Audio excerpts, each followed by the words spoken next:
వంగ తోట వల పూకాడ గాలమేసి లాగాడే. పొలం వాళ్ళు వచ్చిర్రనుకో మామూలుగా ఉండదు. ఇంకా ఏది నా సెలత ఇవా ఇస్తాడే కాదు నా సెలత ఇవా కడుపు వచ్చిన వాళ్ళకి మళ్ళీ ఓ చింతకాయలు తినేస్తున్నావు ఎందుకు?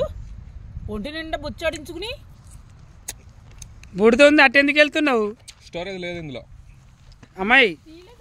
నేను ఇంతకు ముందు నీకేం చెప్పినా స్టోరేజ్ తీయమని చెప్పినాగా. ఎక్కడ తీసినావు? అమ్మా చెప్పు ఏంటమ్మా ఇది తోట? ఏం తోట? నాదే. ఒక రాజు నన్ను పెట్టుకుని ఉంచుకుని ఒక తోటలో నాకు బిల్డింగ్ కట్టి తోట అంతా చూసుకోమంటాను. నేను అలా చూసుకుంటా ఉన్నాను. నేను ఒక పని ఒళ్ళు వంచను, ఇలాగా చీర అలా పైకి దోపను, ఇలా నడిస్తే పనులు చేయించుకుంటాను. మీరు ఎందుకు వచ్చారంటే కొంగ మొక్కలు ఆడించుకుని నల్ల మొక్కలు ఆడించుకుని నువ్వు గద్ద ముక్కు పెట్టుకొని ఆ ముక్కుకి ఒక ముక్కరే పెట్టుకొని ముక్కు అందం లేదు సందం లేదు ఎందుకు నువ్వు మమ్మల్ని మాట్లాడుతున్నావు? రంభా బోరసి మేరకు పైనుంచి భూలోకంలో పడ్డాను నేను. అందుకేనా అట్లా సుట్టపడ్డావు? నువ్వు ఆగమ్మా, ఆగు. ఎక్కడ పోతున్నావు? ఆగు. అంటే ముందు కురుకుతా. మీ వీడియోలు తీసుకుంటున్నాం కదా. నోరు లేస్తుంది. నోరు లేస్తుందమ్మా, లేస్తుంది నోరు. ఎందుకు లేదు చెప్పు. ఇటు చూడు. తోటంతా నాది. నా తోటలో మీరు అడుగు పెట్టినప్పుడు ఒళ్ళు దగ్గర పెట్టుకుంటారు. నేను చెప్పినట్టేనండి. ఇప్పుడు ఒక మాట. అవునమ్మా. ఇప్పుడు అమ్మ నాకు ఒక విషయం తెలిసింది. మీ ఆయన నువ్వు ఏదో విడాకులు తీసుకుంటున్నట్టు నిజమేనా అది? నువ్వు రోజు ముడ్డు కడుకుంటున్నావా లేదా అసలు చెప్పు అసలు. మేము విడాకులు తీసుకుంటే ఎందుకు, నీకెందుకు? నీ ముడ్డు నువ్వు శుభ్రంగా కడుక్కో చాలు. ఎందుకు మరి ఈ ఏజ్లో మళ్ళీ పెళ్లి? ఇప్పుడు ఇన్ని రోజులు అంటే చేసినావు ఓకే, మళ్ళీ ఏజ్లో పెళ్లి చేసుకున్నావు, మళ్ళీ అతను కూడా ఎందుకు వదిలిపెట్టాలనిపించింది? నేను పైనుంచి ఊడిపడ్డా. నాకు నచ్చిన పురుషుడితో ఉంటాను. ఇది కరెక్ట్ కాదు కదమ్మా. కరెక్ట్ అవునది. మీకు మళ్ళీ నేను మానవులను కాదు కదా, పైనుంచి పడ్డాను అన్నని చెప్పాను. రంభా ఊర్వశి మేనకని. నువ్వు ఇది ఎంతవరకు కరెక్ట్ అనుకుంటున్నావు చెప్పు. ఇట్లా ఇంతవరకు కరెక్ట్ అనుకుంటున్నా. మళ్ళీ ఇప్పుడు అంటే మళ్ళీ ఎవరైనా వస్తారని చేసుకుంటావా? ఇలాంటి ఈరోజు దొరికితే చేసుకుంటాను, తప్పేముంది. నీలాంటి కర్రోళ్ళని అయితే చేసుకుంటాను. మాట్లాడితే ఫోన్లు, మాట్లాడితే లవర్లు, మాట్లాడితే ఆంటీలు, మాట్లాడితే అమ్మాయిలు. మాట్లాడు. నీకెందుకు వచ్చింది పౌరుషం? లవరా నాకు చేసింది ఫోను. హలో.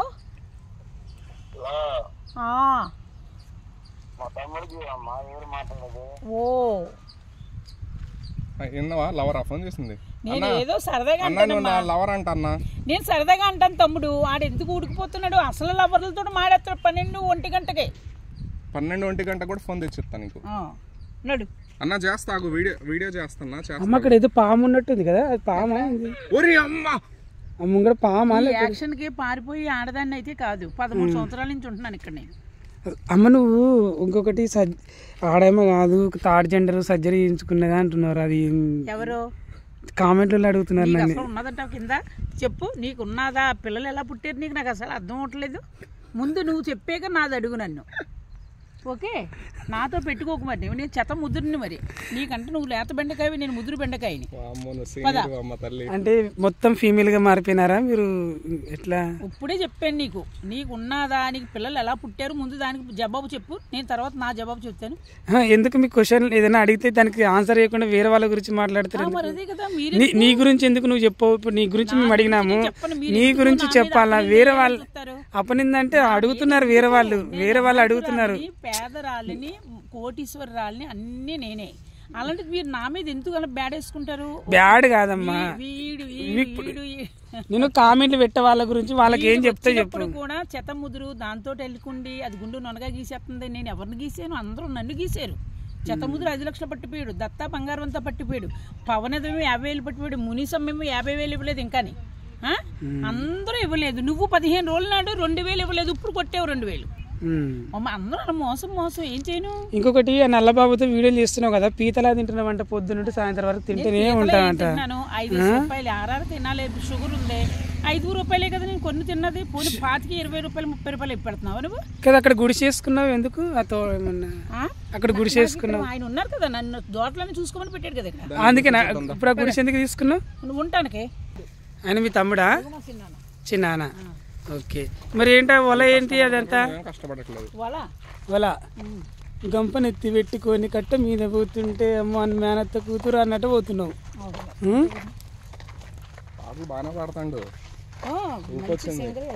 కాదు పాటలు ఉన్నాయమ్మా. బాబోయ్ కాళ్ళు దిగిపోతాయి. నేను పచ్చడి ఆవుగా పెట్టేస్తానమ్మా. చూడండి గైస్, గుత్తులు. అమ్మా అసలు ఏంటి గుడిసె రహస్యం మీరు? గుడిసె రహస్యం కాదు, బట్టలేంది, ఈ బుట్టలేంది, ఈ మంచం ఏంది, బట్టలేంది, పొలాలన్నీ రాసిచ్చాడు నాకు. ఏంది, నువ్వేంది, అసలు ఈ గుడిసెల రహస్యం ఏంటి నీది? అన్నీ ఉంటాయమ్మా, అన్నీ ఉంటాయా? అందరూ ఇక్కడే పడుకుంటాం. అమ్మో, అంటే అప్పుడప్పుడు మీ గెస్ట్ రూమ్ అది? జస్ట్ అలా పైకి ఎత్తకమ్మా, మీ ఇంటర్వ్యూ చేస్తున్నాము. కిందికి దించు, కిందికి దించు. నువ్వు చేస్తున్నావని నేను దించి నువ్వు చేయట్లేదని పైకెట్టి ఉండను, నేను ఉండే ప్రకారమే ఉంటాను ఇలాగ ఇక్కడ. గుడిసె గురించి చెప్పు 4 మాటలు. అమ్మా 14 ఏళ్ళ నుంచి ఎలా కాపురం చేస్తున్నాను. 14 సంవత్సరాల నుండి నా వయసు చేసేటోడు కూడా చెప్పడేమో ఎన్ని మాటలు. మళ్ళీ మధ్యలో మీరు డిస్టర్బ్ చేయకండి. ఓకే. 14 ఏళ్ళ నుంచి ఎలా కాపురం చేస్తున్నాను. 14 ఎకరాలు రాసి ఇచ్చాడు, తప్పదు.